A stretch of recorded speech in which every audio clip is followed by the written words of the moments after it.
Hello everyone, and welcome back to Let's Play Final Fantasy XIV: A Realm Reborn, and today we're going to be doing something a little bit different. It's going to be kind of educational. So if that's not your cup of tea on learning how to play the monk class, then you might want to hit the back button. I'm just telling you right now, because that's what we're going to be doing, going over every single skill that the monk has, for those who are new or curious. Excuse me, so I'm going to be going to, I think, Middle Nassay. I forget the name of the place. It's some kind of farm. Because that's the closest place that I know of that has a training dummy. And, you know, every good tutorial needs a training dummy.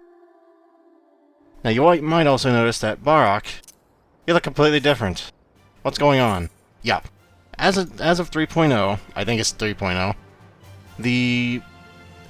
well, obviously, we can't really go through 2.0's in-game whole thing, so the game basically just gives you artifact level 90 gear, which is like middle of the road, like old school, like 2.0 gear. It was good, don't get me wrong, it wasn't terrible. But it's, you know, toward the end of 2.0, I think we had like what? Level 130 item, yeah, item level 130 items, so you know, it's not the best. I think they also give you like 110 upgrades as soon as you go further down the main storyline, so don't worry too much about that.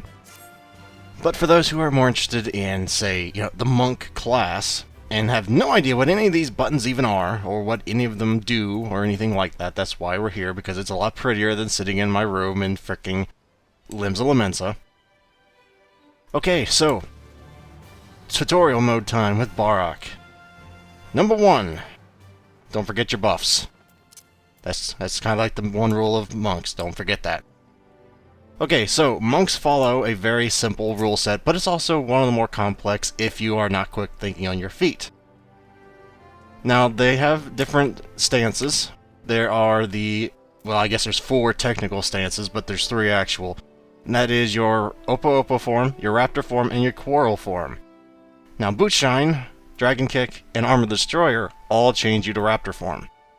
And you cannot move it, can't do any other moves outside of that form. You can't use a Raptor form when you're not in, you know, Oppo Oppo form. So you need to do Bootshine and then go to number 2. Easy enough, that's easy enough. Barak, I'm not a moron, you don't have to go over that. But for those who didn't know, that's how it works.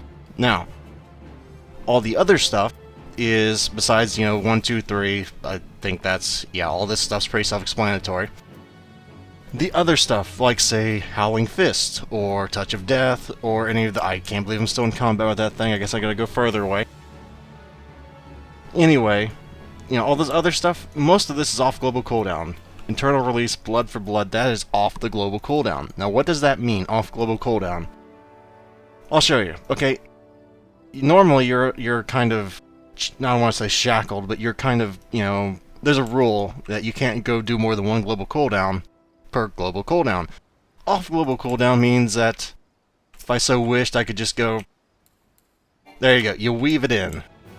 Of course, you don't usually just run off as soon as you do that, but you get what I'm saying here, you weave in different cooldowns, so your stuff... I thought I casted that, apparently the animation casted it, but I didn't actually do it. See that one thing I did that didn't actually happen? Let's actually do this the proper way. So why is that, like... There we go. Internal Release. What you doing? Never had that happen before. I guess that might have been latency. But that's how you weave stuff in. Now that's only the basics of the basics. You need to learn how to weave stuff in if you're going to be a successful DPS player. Now, you have to weave successfully. You can't... I mean, just because you can weave a move into something doesn't mean that you should weave a move into something. For example, the Internal Release thing. Which we're not quite done with Bootshine and all that, but that was a basic tutorial there. Why do I have that out here? So I just like got quiet, like, why the hell is that even there? Why the hell is that there? I don't want that there. I need to clean up my hotbar before I start doing these. Anyway, there's more advanced things, and in Bootshine and all that beyond that. But anyway, beyond all that, what you need to do is don't forget about your dots, meaning Demolish or Touch of Death. Because while they don't do a whole hell of a lot of damage up front, these are your damage, like your stronger abilities. Now, like I said, it doesn't do a whole lot the best damage right off the bat, because as you'll find out here, it's not great damage, but it's more if you actually hit the positional. See, that only did 108. You're probably thinking that didn't do a whole lot, but it's doing 67 a tick every 3 seconds. That's pretty good damage over the course of, you know, let's see, that lasts for 21 seconds, so 7 times 63, so 420 damage, 520 damage counting the extra 100 that hitting the positional was. So yeah, that's a lot of damage, that's a lot of potency, and you know, you want to make sure, but there's a caveat. You can make your dots do more simply by using Blood for Blood, before and Twin Snakes, and you know, Fist of Fire, anything ups your damage percentage. You want to have that up before you use your dots. Because the way the dots work is to take a snapshot of your buffs while it's in effect. Like if you use your dots and only has 1 second left on Blood for Blood, doesn't matter. It's going to have the entire Blood for Blood duration. So that's what you want to do. You want to maximize wherever you can. Your other things, it's really just one of those, use them as they come off cooldown, except possibly Shoulder Tackle. Excuse me, because Shoulder Tackle is the thing that you're going to be loving and hating for probably most of your raiding career. Because, well, that's really freaking nice, being able to just sprint over to something and stay and keep your, you know, Grease Lightning stacks up. But as far as the advanced stuff goes, which I probably should start getting into, okay, so there are different positionals and bonuses and all that I'm going to be getting into here. If you already know about positionals, you probably don't need to watch this. I don't know why you're watching this whole thing anyway, but now, as a rule of thumb, you always want to read every skill you get. If you don't, you're going to be a severe disadvantage and wasting everybody's time. Oh hey, look, gold, real money trade spam. Yeah, anyway, you're going to be at a disadvantage if you don't read your crap. So Bootshine gets a bonus if you're behind the target and you're in Oppo form, which you get by going through Demolish, Snap Punch, Rock Breaker. They all change you to Oppo form. And needless to say, hitting your freaking positionals like this is really nice, because normally Bootshine doesn't really hit all that hard, but when you have a guaranteed crit, that's pretty nice. And for example, you know, True Strike positional does more damage, and Snap Punch positional does more damage than as opposed to just hitting wherever the hell you feel like. Like I said, just read them. Make sure you're hitting from the right place. In front, not in front. You're never in front of your target. You're not a rogue. And that's only for the one move in rogue, I think. But either from the flank or behind it. So you want to make sure you're not gonna accidentally go, whoops, I used Demolish on the flank. I've done it before. It's gonna happen eventually. You're gonna mess up. But that's basically a quick rundown. Now, if you want an AoE, which I've not even gotten to the, you know, the exact sciences, but if you want an AoE, a monk doesn't have a whole lot of experience or a lot of speciality in AoEing. What can we do? We can do like 2 moves that are AoE right now. That, which sucks, Armor the Destroyer, which sucks, but it's, you know, it is what it is. It's 50 potency. But the one you're going to be spamming is Rockbreaker, which I know some people are going to say, how do you spam something that's in a form? It's, you know, in flipping Quarrel form, how do you spam that? You can't do that. Yeah, you can actually with level 50. Perfect Balance, which is the last thing you get as a pugilist, I think. Doesn't matter what form you're in, you can start. And you can use whatever you want. Which, if you're in a boss fight, normally you don't want to use AoE. For a, you know, AoE situation, you use that. Rockbreaker, Rockbreaker, Rockbreaker, Rockbreaker. Preferably you use Blood for Blood and Eternal Release before that.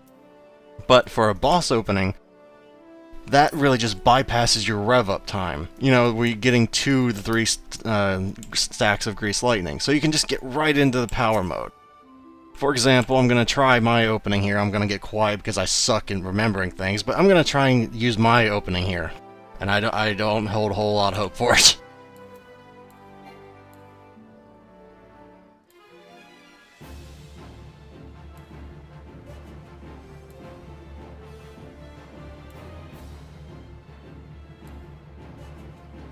Okay, that's the basics of the opening, but I did a few things wrong, because I didn't use Internal Release, or Blood for Blood. Ideally, you'd want to use both of them before you apply your Demolish, because more damage. We've already went over that. It's ticking for 123, 156.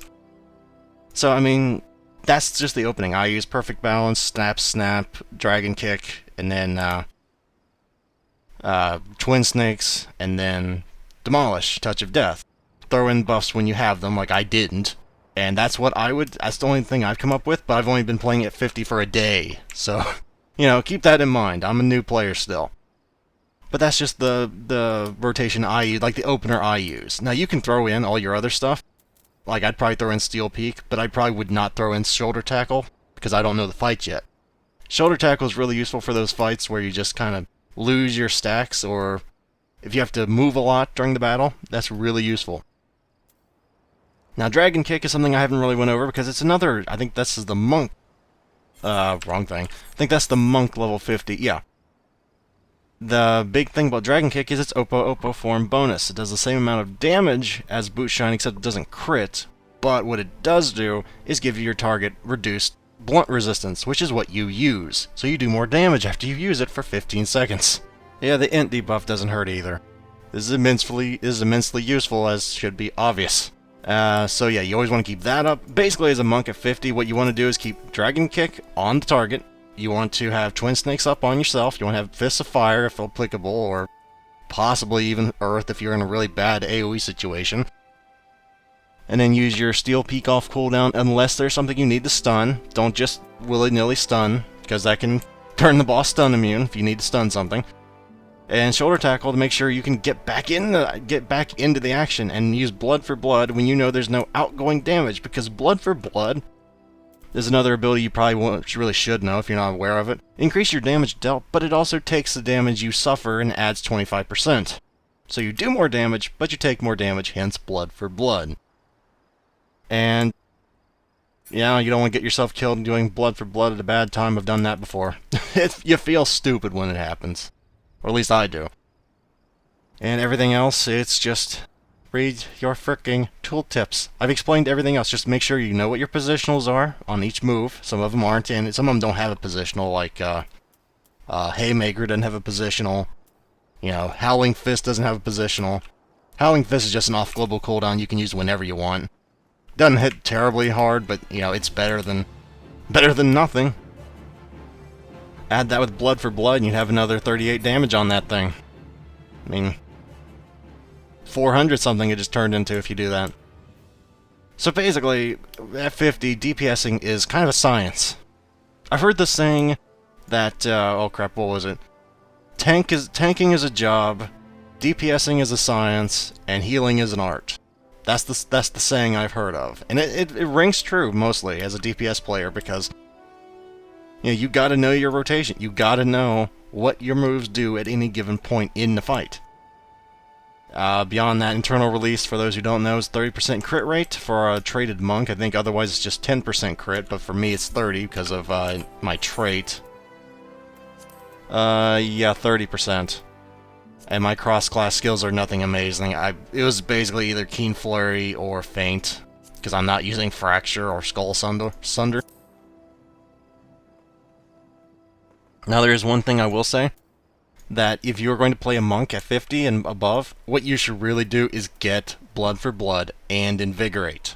You get both of these from going to the Lancer and leveling it up to 34. Invigorate's, I think, what, 24, 22? It's 24, maybe 26, I don't remember exact level, but oh, 22 right there. And then Blood for Blood at 34.